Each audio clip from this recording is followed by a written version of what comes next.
No, don't worry about that. I have just written a shorter version. Okay, good evening. So this is, in fact, a mathematical work related to the traditional magnetic Aharonov-Bohm effect. So we consider solenoids. And it has three parts.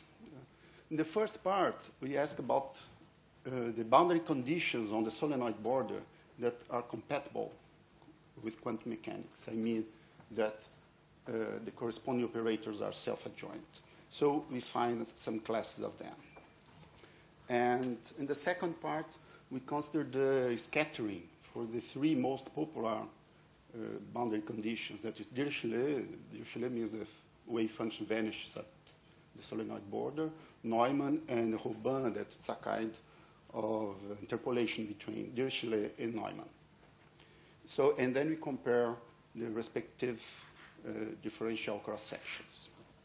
And in the third part, we use a mathematical mechanism to try to select two usual things. The first one is to justify why you can use a non-zero vector potential outside the solenoid. I think that is not a trivial question. And also the second property we get is the presence of the Dirichlet boundary condition, so the usual one.